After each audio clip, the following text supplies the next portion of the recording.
Em novembro de 2021, chegou um e-mail aqui na Arco, que é a revista de divulgação científica onde eu trabalho, e o e-mail dizia assim: Olá, bom dia.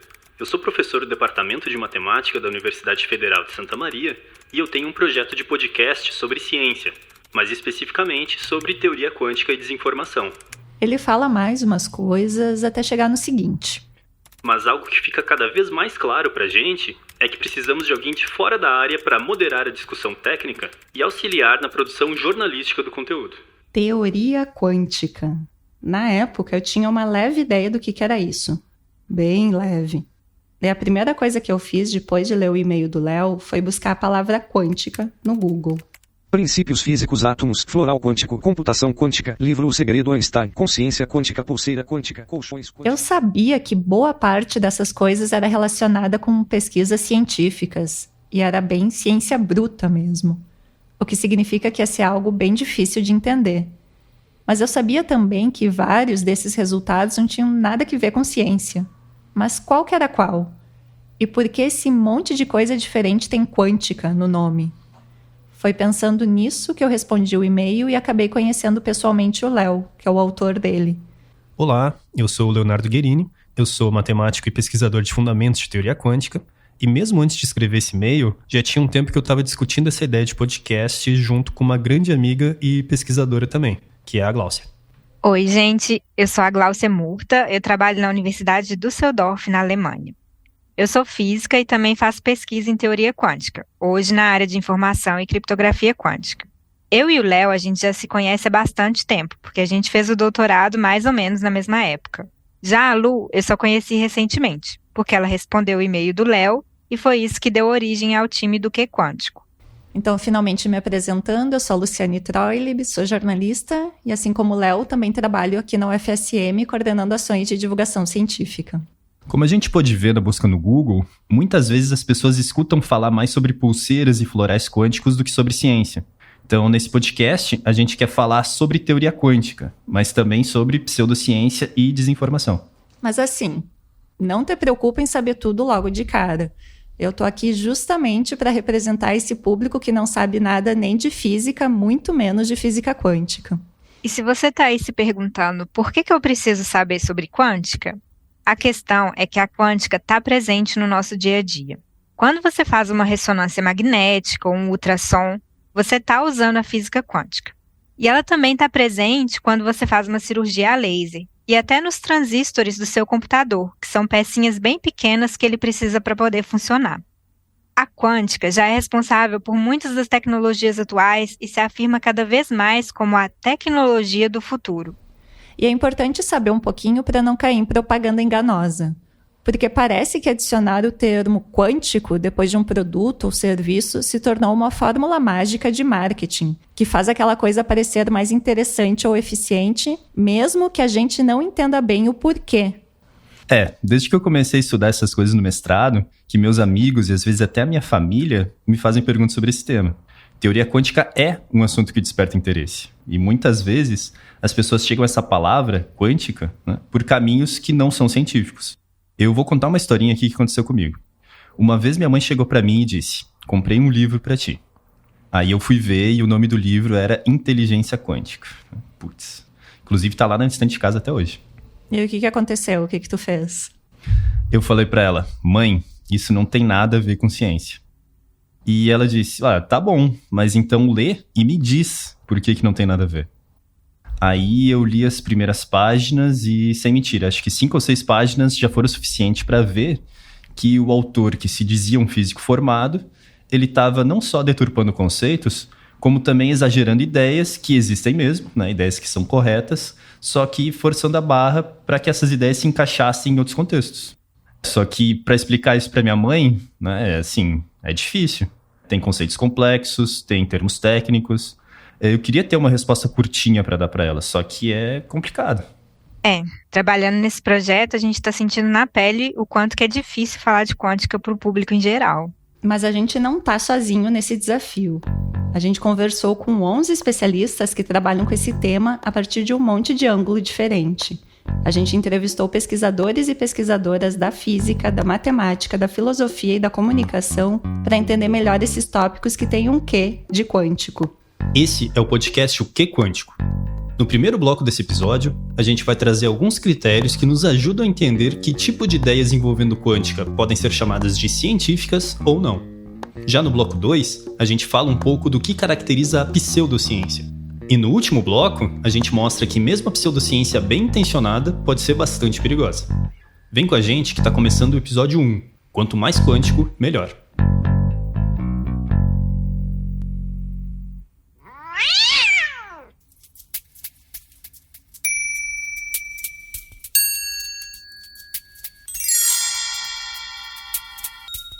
Olá, tudo bem? Olá, tudo bem? Com licença. Prazer, Vitor. Prazer, eu sou Samara. Bom, vamos passando. Vocês se interessaram pela quântica, né? Isso.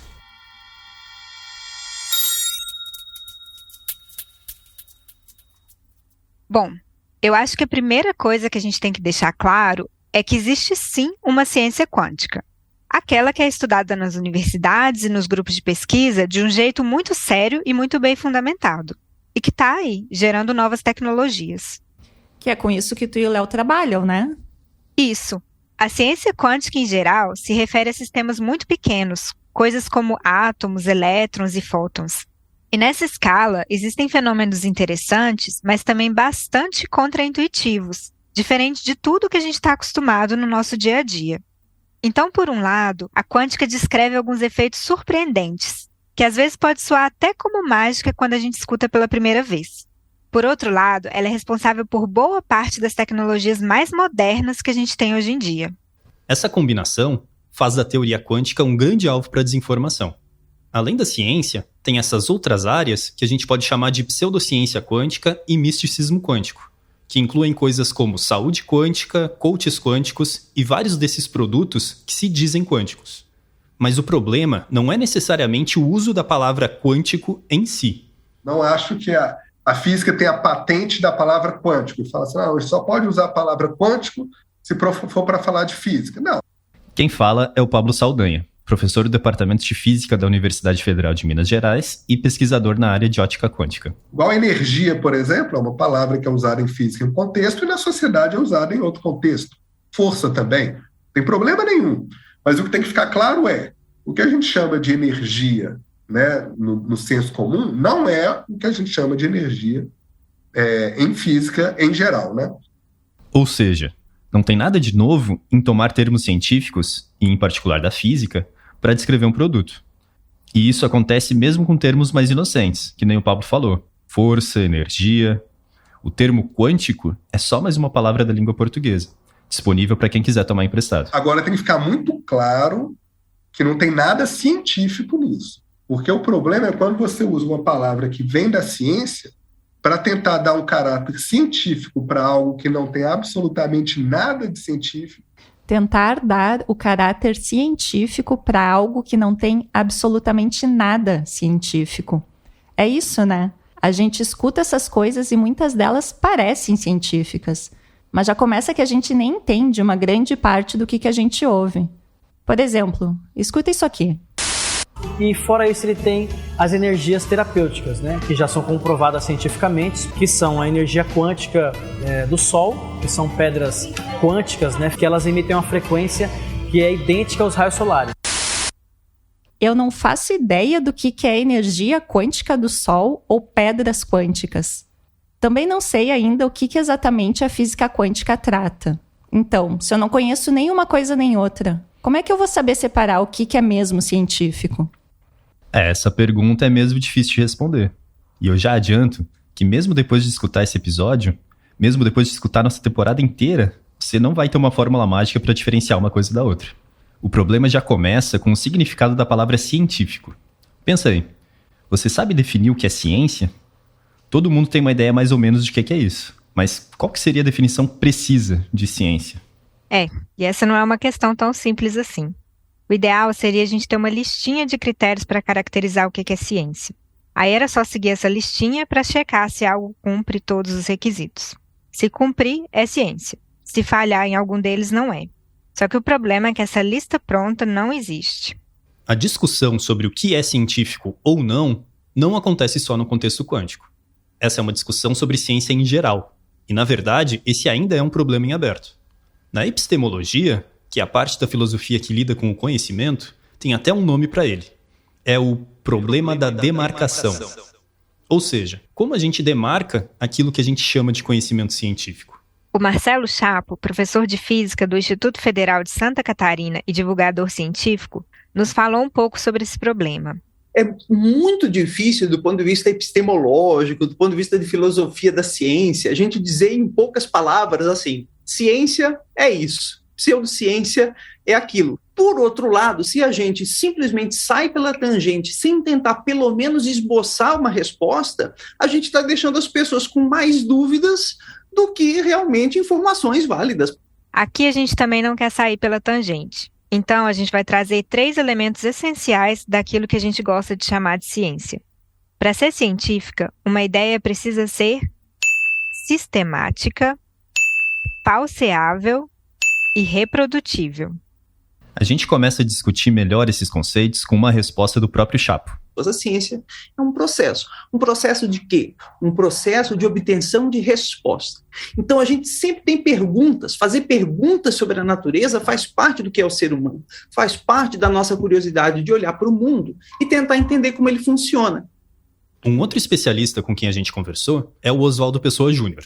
O Oswaldo fez graduação em Física e Filosofia ao mesmo tempo, mestrado em Física Experimental e doutorado em Filosofia da Física Quântica. Hoje, ele é professor do Departamento de Filosofia da USP. O Oswaldo começa trazendo um dos elementos essenciais da ciência. Bem, a ciência, eu diria que é uma extensão do nosso conhecimento comum, usual, né? A gente tem conhecimento do nosso cotidiano, mas quando a gente começa a investigar coisas que não são tão intuitivas e tão óbvias, né? A gente começa a fazer ciência, a gente começa a aplicar um método para sistematicamente medir coisas, né? A gente começa a aplicar um método para sistematicamente medir as coisas. Sem dúvida, a ciência precisa ser sistemática. Você precisa de algum tipo de método se você quer estudar algo. Só que várias outras doutrinas não científicas também são sistemáticas.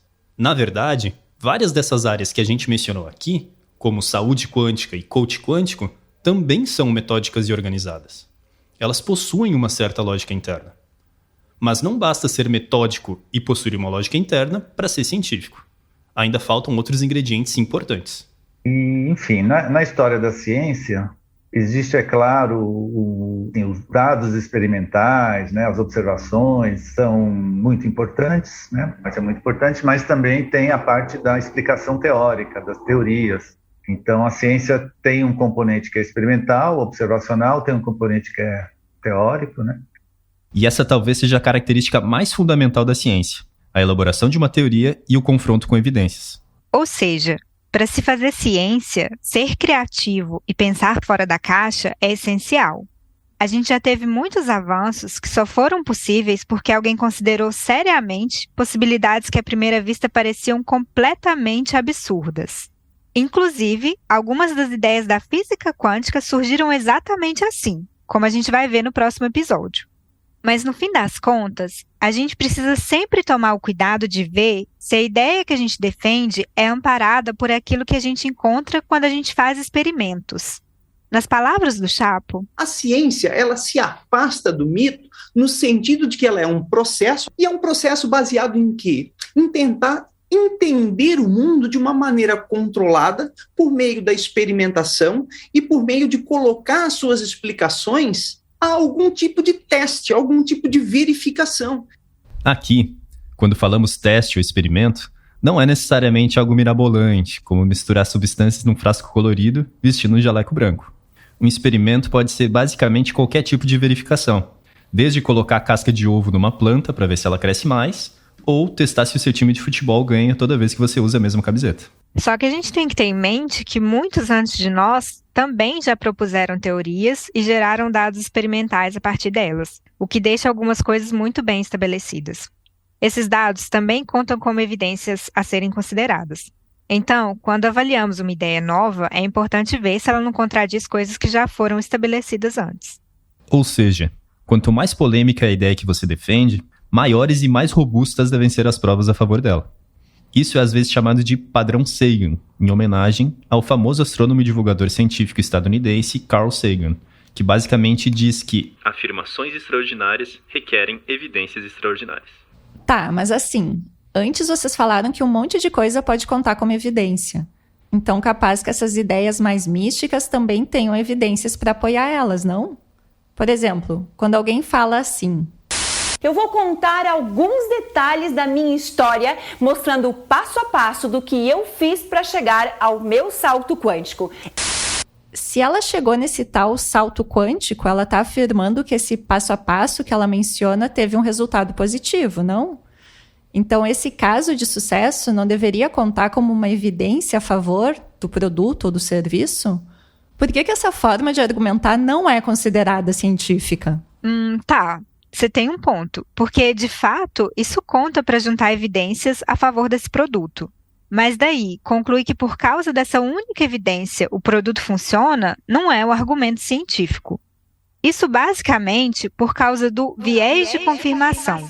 Quando você promove uma ideia dizendo, olha, já deu certo antes, você está focando no histórico positivo desse produto, desse serviço. Mas e se o produto funcionou apenas uma vez a cada 10 vezes? Ou uma vez a cada 1000 vezes? Ou uma vez a cada 1 milhão de vezes? Você continuaria recomendando algo assim? É aquela história, né? Até relógio parado tá certo 2 vezes ao dia. Já no método científico, a gente faz exatamente o contrário. A gente se pergunta, é possível que essa ideia esteja errada? Tem alguma forma de eu mostrar que ela está errada? Como que eu poderia obter uma evidência de que ela está errada? Parece até uma maneira pessimista de interagir com o mundo, mas tem uma palavra melhor para isso: ceticismo. Uma cientista só acredita numa ideia depois de buscar através de experimentos por todos os pontos fracos possíveis. Esse é o diferencial das ideias e das teorias científicas. Para começo de conversa, tem que ser possível testá-las, para poder verificar se são falsas ou não. Ou seja, para uma teoria ser científica, ela deve ser testável. Para uma teoria ser científica, ela deve ser falseável. Aqui, vale ressaltar que falseável não significa errada ou incorreta. Significa apenas que existe uma maneira de demonstrar caso ela seja incorreta. Por exemplo, a afirmação de que o seu time de futebol ganha toda vez que você usa a mesma camiseta. Essa afirmação é falseável. Existe um experimento que põe ela à prova. Basta você usar a mesma camiseta em vários jogos, e se o seu time perder, está provado que essa afirmação é falsa. Mas se o seu time ganhar todos esses jogos, aí você tem evidências que está no caminho certo. Porque, em cientifiquez, a gente diz que o experimento corroborou a sua teoria. Pode parecer estranho, mas nem todas as ideias são falseáveis. Por exemplo, você já pensou em contratar um coach quântico? Você sobre o coaching quântico, né? Como que a gente pode utilizar esses princípios da física quântica na vida prática, né? A entender que a nossa realidade é fruto do que a gente pensa, do que a gente sente. Se você pensa ou já pensou em contratar uma pessoa assim, deixa eu poupar o seu dinheiro. A argumentação de todos os coaches quânticos que a gente conseguiu acompanhar na internet vão todos pelo mesmo caminho. Se trata de pensar positivo, mentalizar, co-criar uma realidade de sucesso para si mesmo. Porque a física quântica explica que todo pensamento muda o seu sentimento e automaticamente muda a tua molécula. A tua molécula do teu corpo, teu átomo muda completamente. Ou seja, a base de todo esse raciocínio é o mantra: se você mentalizar sucesso, ele vai se tornar realidade. Em princípio, isso parece falseável, certo? Por exemplo, a gente pode colocar isso à prova fazendo o seguinte experimento. A gente compra um bilhete de loteria e mentaliza que vamos ganhar o prêmio. Mas e se não der certo? Daí você me pergunta, então por que eu nunca acerto a bolada da Mega Sena? O motivo é que você não acredita de verdade que pode ficar milionário de um dia para o outro. Somos mais condicionados a acreditar que seremos assaltados ao invés de ganhar uma bolada na Mega Sena. Bom, se não deu certo, de acordo com esse raciocínio, a explicação é simples. É porque você não acredita de verdade, não mentalizou corretamente. Porque se tivesse mentalizado, teria ganho. O que a gente percebe é que esse mantra do pensamento positivo não pode ser demonstrado como falso. Porque se o resultado não foi esperado, foi um problema de execução. Ou seja, já se parte do princípio que essa mentalização dá certo sempre. Então, por definição, não há experimento que demonstre que essa ideia é falsa. Se você não teve sucesso, a culpa não é do método, a culpa é sua. Esse tipo de ideia, que não pode ser falseada, é o que a gente pode chamar de crença infalsificável. É como se fosse uma profecia autorrealizada. E a gente encontra isso aos montes na pseudociência quântica. Um dos fundadores da teoria quântica, o físico Wolfgang Pauli, tem uma frase que ficou famosa para se referir a esse tipo de raciocínio. Não chega nem a estar errado. Não chega nem a estar errado, porque esse é o tipo de coisa que a gente não consegue nem comprovar que é verdadeiro e nem que é falso. Ou seja, esse não é o tipo de ideia que se pode discutir cientificamente. A gente também se deparou com outro tipo de situação que exemplifica bem uma crença infalsificável, mas de uma maneira um pouco inesperada. Para contar essa história, a gente precisa falar antes do Instituto Questão de Ciência, que é uma associação sem fins lucrativos que tem como principal objetivo a promoção do uso de evidências científicas nas políticas públicas. Então, a pedido do Instituto Questão de Ciência, o Marcelo Chapo, que já apareceu aqui no episódio, partiu numa missão para participar de um congresso mais ou menos como um agente infiltrado. Só que não era um congresso qualquer, era um congresso de saúde quântica. Congresso de saúde quântica para ver o que tinha nesse congresso relacionado à física quântica e saúde. Só que logo cedo ficou claro que... Basicamente foi um congresso de pseudociência do início ao fim. Então eles vão vender florais quânticos para equilibrar as vibrações do rim, do fígado e de não sei o quê, do teu estado emocional.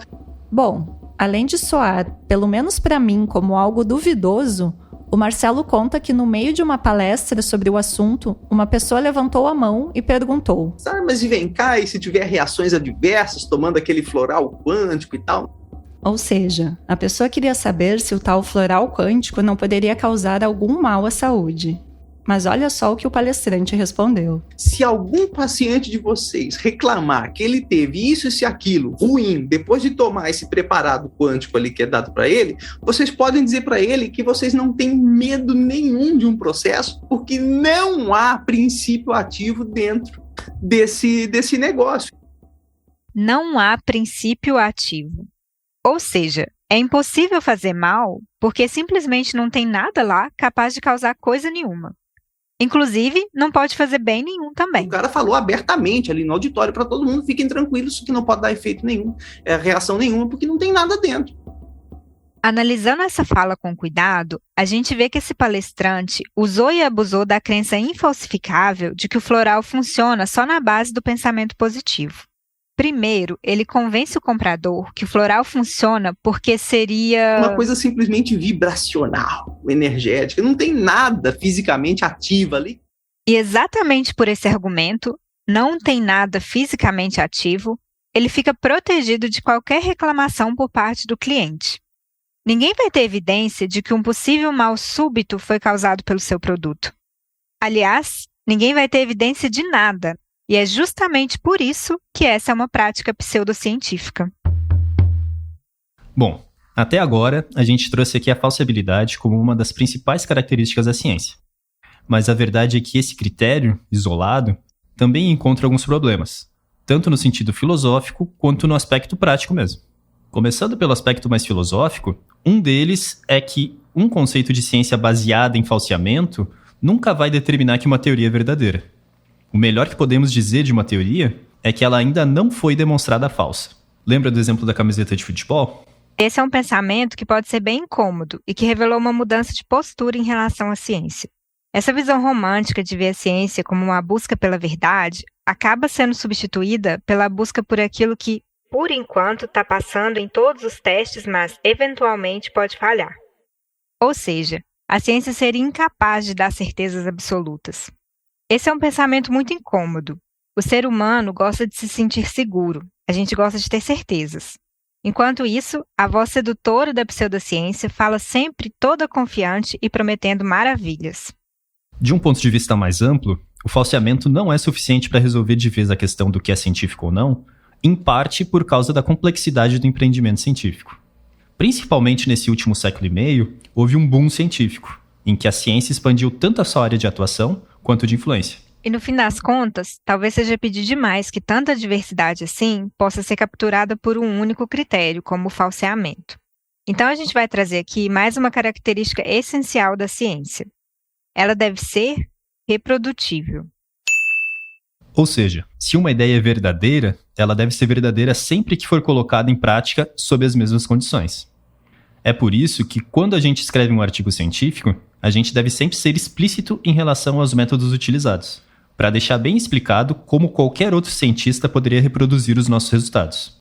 Essa clareza é essencial. E voltando àquele papo que basta mentalizar o sucesso e ele se torna real, a gente vê que é exatamente isso que os coaches quânticos não fazem. Afinal, é essencial para eles descrever esse processo de mentalização da forma mais imprecisa possível. Além disso, existem alguns poucos experimentos famosos que dizem comprovar, por exemplo, efeitos da mente sobre fenômenos quânticos. Inclusive, essa é uma carta que a pseudociência sempre gosta de jogar. Teve aquele experimento obscuro, ou então, segundo aquele único cientista. O problema é que são experimentos feitos ou de maneira pouco rigorosa, ou que não puderam ser reproduzidos por outros grupos. Então, com isso, a gente vê também a importância não só do uso do método científico, mas também de uma comunidade científica robusta e ativa. O conhecimento científico é confiável por ter sido corroborado por diversos grupos independentes, que buscaram por falhas e não encontraram. É isso que justifica a grande autoridade que a gente reconhece na ciência. E é por isso que tantos produtos e serviços querem colocar na sua marca adjetivos científicos, como o termo quântico.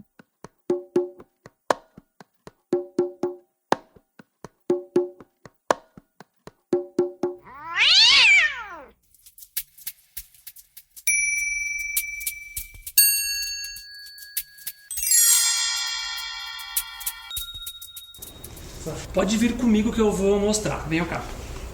As opções de colchão que a gente tem são duas linhas, tá? A linha Plus e a linha Premium. A diferença é que a linha Premium vem com cromoterapia e com massagem. Mas a quântica das duas é a mesma. Legal. Vem cá, vamos testar. Ó, esse aqui é o Premium. Eu até botei um travesseiro para vocês.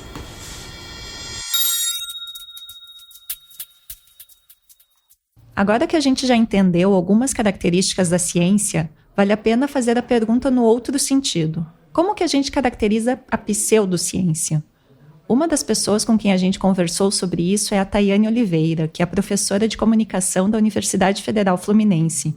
A Tayane vem pesquisando desinformação em mídias digitais nos últimos anos. Bom, a pseudociência ela pode ser compreendida como o uso de elementos que se assemelham ao método científico, né, que utilizam de elementos similares às informações científicas e que se apresentam como pretensamente científicas. Ou seja, vestir uma roupagem científica é um traço característico da pseudociência. E isso dificulta muito a nossa tarefa de separar uma coisa da outra. O resultado disso é que a gente encontra muitas informações científicas corretas, só que misturadas com essas ideias mais esotéricas. Muitas dessas coisas são inclusive colocadas de forma eloquente e bem organizada. Por exemplo... E às vezes falam, não, mas o que é isso de quântico? Isso aí, eu acredito, eu não acredito. Será que funciona? Eu falo, peraí, você não usa ultrassom? Você já não viu falar de litotripsia? Você usa, você faz? A própria ressonância magnética, a ressonância é um dos princípios quânticos. Bom, chamar a ressonância de princípio quântico já é uma forçação de barra, mas ok. Mas aí em seguida a pessoa fala... Existem algumas técnicas, né, que são mais, como a gente brinca, que é tecnologia quântica, né? Eu acho interessante falar sobre aquela que eu mais tenho praticado hoje em dia, que é a terapia frequencial floral quântica, né? Terapia floral frequencial. Aí já entrou totalmente na pseudociência, né?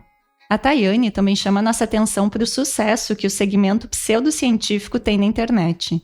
Segundo ela, eles são especialistas no uso de estratégias que são muito próprias das plataformas, né? Então, a utilização das próprias affordances da plataforma, a utilização dos recursos de visibilidade das plataformas, o conhecimento sobre as próprias mediações algorítmicas para poder dar mais visibilidade e propagar, enfim, né, a informação pseudocientífica. Isso tem a ver com quando tu entra no Instagram ou no Facebook e aparece gente vendendo produtos e terapias quânticas. Aí tu fica curiosa e pesquisa pelo assunto no Google. E aí, cada vez mais, isso fica aparecendo em anúncios, em redes sociais e nas propagandas na internet como um todo. A gente não vai se aprofundar nessa discussão sobre algoritmos aqui no episódio, mas tem todo um debate sobre a regulação e a transparência das redes sociais sendo feito atualmente.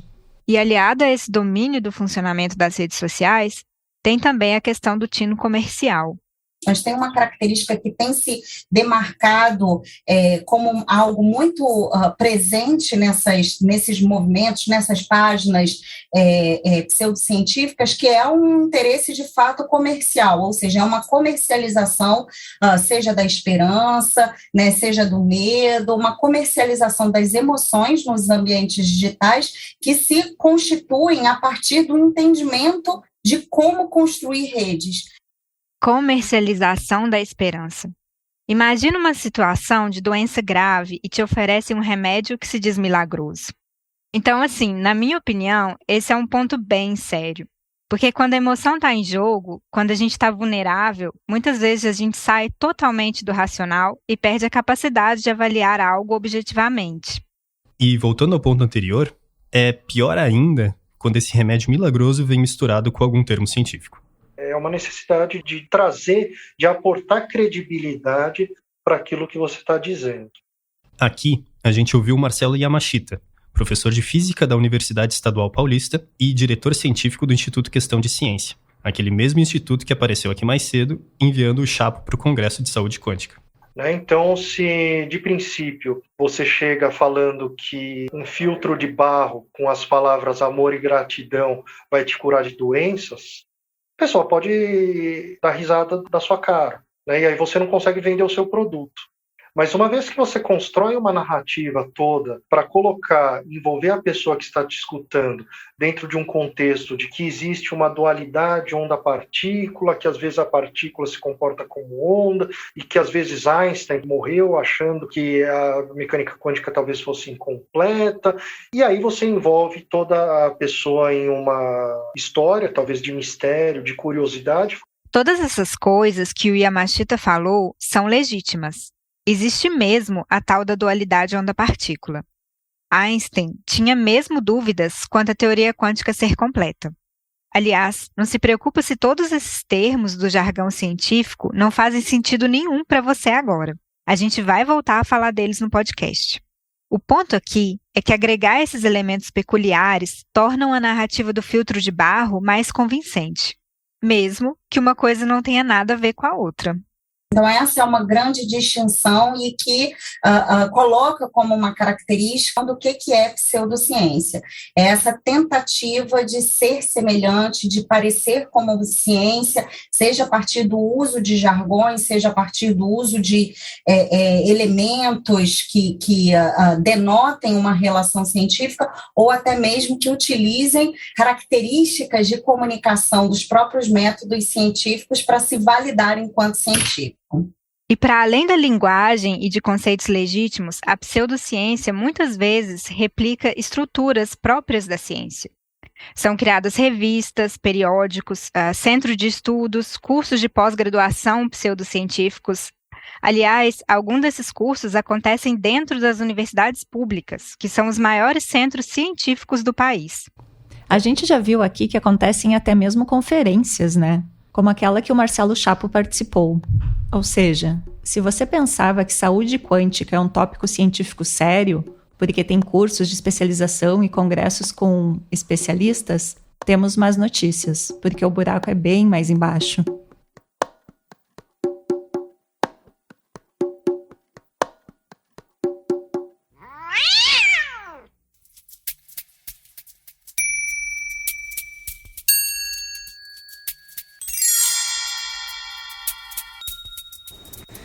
Dá pra pôr o pé?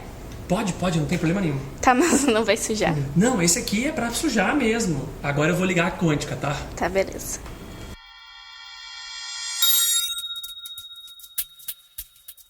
Você pode até falar que o pensamento positivo vai melhorar a sua vida de várias maneiras, indo para psicologia e tal, para coisas que não tem nada a ver com a física quântica, tudo bem. Mas se você usa a física quântica para tentar embasar isso, né, de maneira não científica, aí é muito ruim. E se você faz isso para ganhar dinheiro, aí é muito pior. Aí é charlatanismo da pior espécie. Eu acho que essa fala do Pablo Saldanha, físico da UFMG que apareceu aqui antes, representa bem uma das nossas grandes motivações para falar de teoria quântica para quem não é da área. A gente passa anos estudando essas ideias, durante graduação, mestrado, doutorado, pós-doutorado. Então, assim, são ideias que, de certa forma, a gente aprendeu não só a apreciar, mas também a respeitar, né, que são valiosas para explicar o mundo em que a gente vive.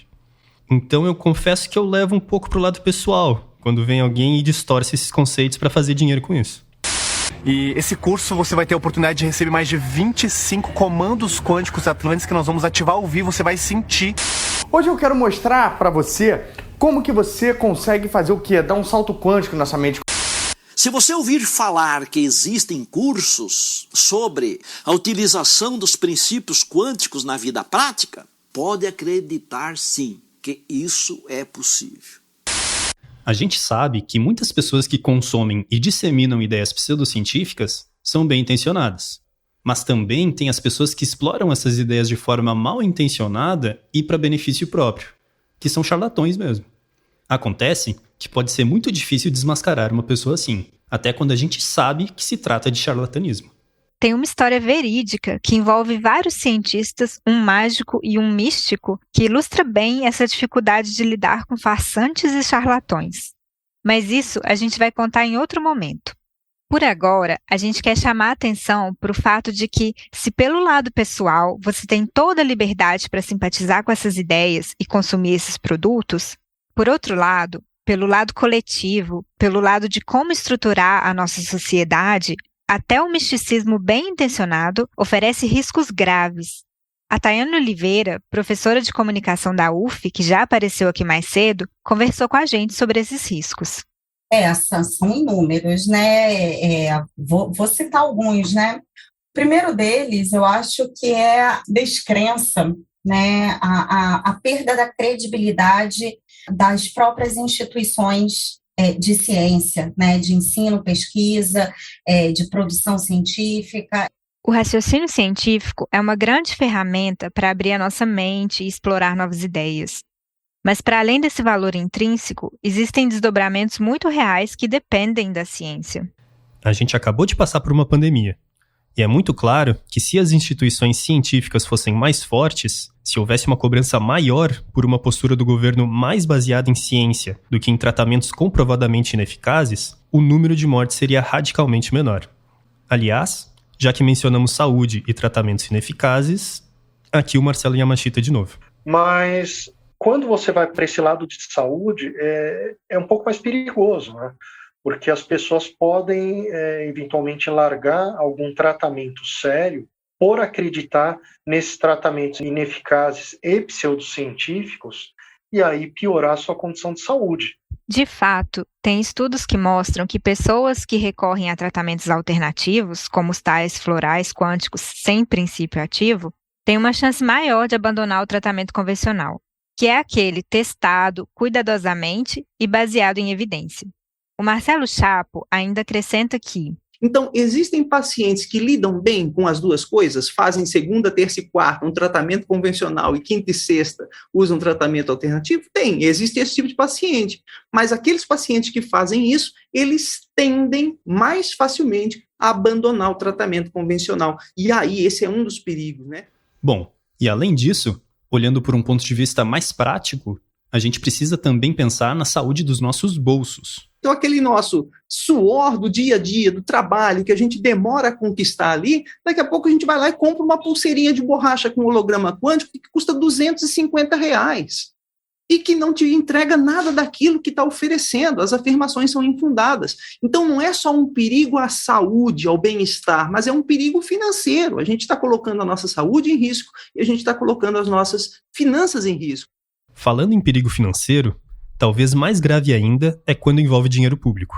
A gente ressalta aqui que grande parte da atividade científica no Brasil e no mundo é financiada por verbas públicas, que devem ser geridas de maneira responsável. Aqui, o Yamashita de novo. Olha, é importante, na verdade, que a população saiba onde o seu dinheiro está sendo investido primeiro. Então, as instituições públicas são pagas com os impostos dos cidadãos, das cidadãs.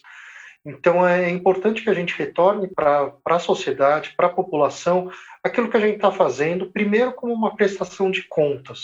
E isso é diferente da escolha de cada um de como gerir o seu próprio dinheiro. E o Chapo ainda ressalta que a gente precisa garantir que as pessoas tenham acesso a informações corretas para que elas tomem melhores decisões. Tem muita gente que procura esses tratamentos e não está ciente de que esses tratamentos não têm base em evidência. E aqui que está, a gente precisa tanto esclarecer para que se a pessoa decida a favor de algum deles, então que decida pelo menos da maneira mais esclarecida possível, e aí se ela quiser entrar num tratamento sem base em evidência, ok, é um problema dela, mas no serviço público não. O serviço público tem que oferecer o que há de melhor por um motivo muito simples, o dinheiro é limitado. O investimento em ciência e tecnologia é essencial para o desenvolvimento de qualquer país. Após tantos cortes de investimentos como os que ocorreram nos últimos anos, mais do que nunca é essencial que essas quantias sejam bem investidas. E investir bem, nesse caso, é investir em pesquisas bem fundamentadas pela ciência. Para encerrar essa discussão sobre produtos quânticos e perigos financeiros, a gente quer chamar para a roda a Samara Vobeto, que é produtora aqui do podcast. Ao longo do episódio, vocês vêm ouvindo trechos de uma visita que ela fez, junto com o Vitor Zúcolo, que também é nosso produtor, a uma loja de colchões quânticos. Escuta ela aí. Oi, gente. Então, eu e o Vitor, a gente visitou algumas lojas de colchão que o Vitor achou numa busca do Google para entender o funcionamento da quântica nos produtos, né? Já na primeira loja que a gente visitou, o vendedor falava de quântica, mas também falava bastante de ímãs e campos eletromagnéticos, coisas como... O imã está na natureza, está na terra, só que a gente perdeu muito contato com o imã devido aos calçados, devido ao asfalto. É assim a vida de hoje em dia, né? Segundo ele, era importante ter um colchão com tecnologia magnética, porque os ímãs realinham os íons de ferro, tanto do nosso corpo quanto de outras coisas, como água. Tu compara, tu pega 2 copos de água, um tu põe em cima do campo magnético e o outro não. Aí tu toma as 2 águas. É a mesma água, só que uma é leve e a outra parece que desce quadrado. Mas até aqui o vendedor ainda não tinha chegado na quântica, que era no que a gente mais estava interessado mesmo. Daí ele pediu pra gente deitar num dos colchões, que era o mais VIP, assim, e ia mostrar a tecnologia quântica deles na prática. Esse aqui, ele vai ter a radiofrequência, que é a quântica, vai ter cromoterapia e tudo mais. Nesse aí vai ter massagem, tá?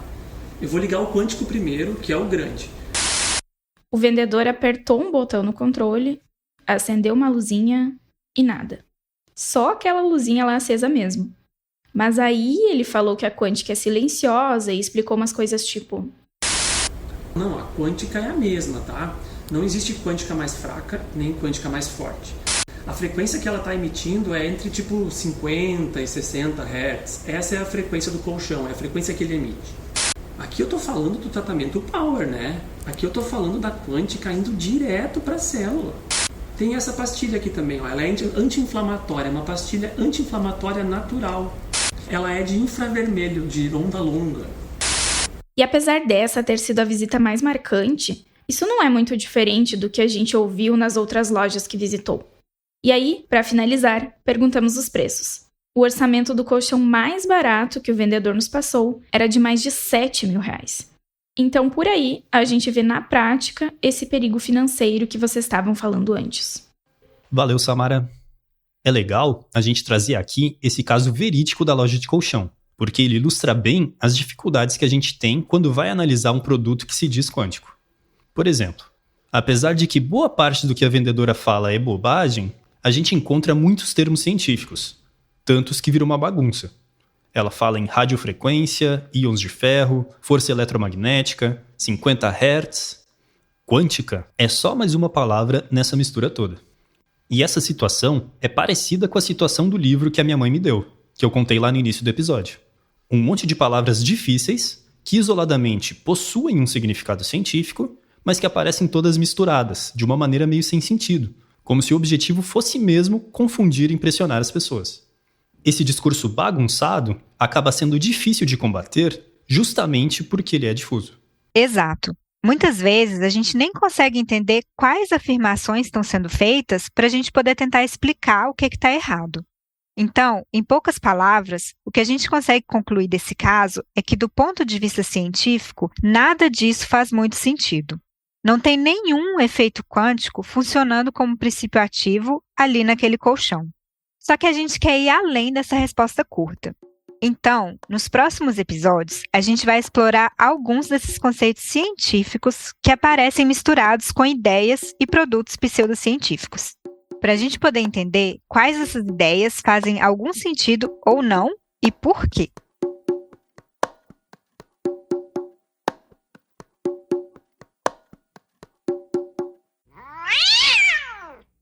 A gente está chegando no final do episódio e você talvez tenha se dado conta de que, até aqui, nesse podcast de teoria quântica, a gente basicamente não explicou nada de teoria quântica. Isso não é por acaso. A gente planejou esse episódio apenas para apresentar as principais ideias da pseudociência e do misticismo quântico, e entender por que os argumentos por trás dessas ideias são muito diferentes do pensamento científico. Mas a graça é entender. Por que diabos alguém falaria em consciência quântica? Vibração quântica do sucesso? Por que coaches seriam quânticos? De onde vem essa associação? E o mais interessante de tudo isso é que, de fato, tem elementos legítimos da teoria quântica misturados na origem dessas ideias. São exatamente esses conceitos e essas relações que a gente quer contar para vocês.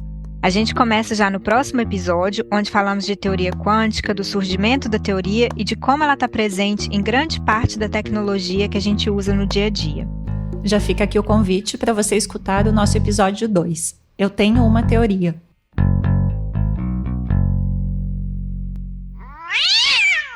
A gente vai deixar no nosso site algumas recomendações caso você queira saber mais sobre algumas coisas que apareceram aqui nesse episódio.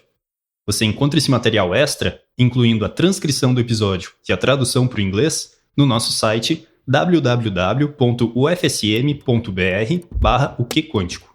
Tudo junto e sem acento. E se você gostou do episódio, você pode ajudar a gente recomendando ele para aqueles amigos que se interessam por esse tema. Siga também o podcast no Instagram, é o @oquequântico. A cena da loja de colchões foi reproduzida a partir de uma situação real que o Vitor e a Samara vivenciaram. Para preservar a identidade do vendedor, a cena foi recriada e no episódio o vendedor foi interpretado pelo ator Felipe Dagor. Nesse episódio, você ouviu trechos de entrevistas com o Pablo Saldanha, o Oswaldo Pessoa Júnior, o Marcelo Chapo, a Tayane Oliveira e o Marcelo Yamashita. Nosso muito obrigado aos nossos entrevistados. No episódio, a gente usou também trechos dos canais do YouTube Elaine Orives, Thiago Benevides, Fatos Desconhecidos, TV Unesp, William Sanches e do podcast A Física Quântica na Vida Real. O Que Quântico é apresentado por mim, Luciane Troilb, pela Gláucia Murta e pelo Leonardo Guerini. Além de nós três, a Samara Vobeto e o Vitor Zúculo completam o time de produtores do podcast. O roteiro desse episódio é meu, do Leonardo Guerini e da Samara Vobeto, com contribuições da Gláucia Murta. A idealização do projeto é do Leonardo Guerini e da Gláucia Murta. A consultoria de roteiro é feita pela equipe do podcast Ciência Suja. A edição de som é do Leonardo Guerini, do Vitor Zúculo e do Matheus Scherer. A mixagem é do Felipe Barbosa.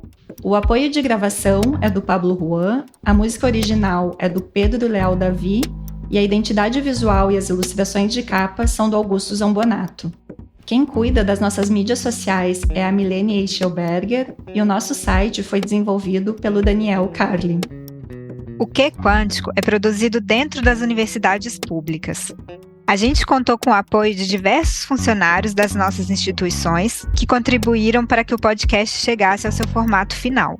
Nós agradecemos o apoio financeiro do Conselho Nacional de Desenvolvimento Científico e Tecnológico, o CNPq, e do Cluster de Excelência Matter and Light for Quantum Computing, da Alemanha. E o suporte à infraestrutura da Heinrich-Heine-Universität Düsseldorf e das rádios da Universidade Federal de Santa Maria. Obrigada pela audiência e até o próximo episódio.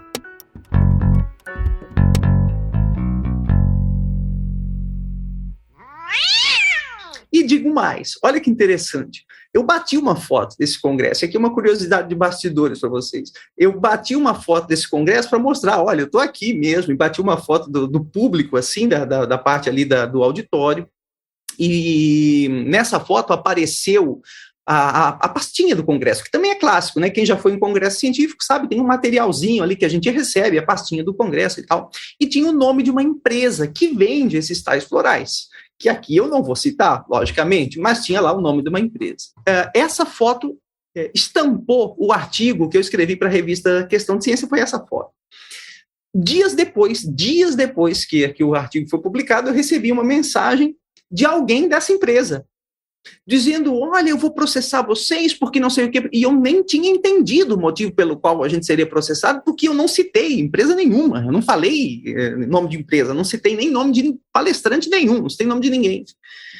E, tá, mas vem cá, o que aconteceu? Eu não citei empresa nenhuma, ainda respondi para a pessoa, disse, não, é a foto que aparece o nome da minha empresa. Então, olha que interessante, a pessoa tem uma empresa que patrocina um congresso de pseudociência e depois não quer que a própria empresa seja associada a esse tipo de discussão. Veja que coisa curiosa.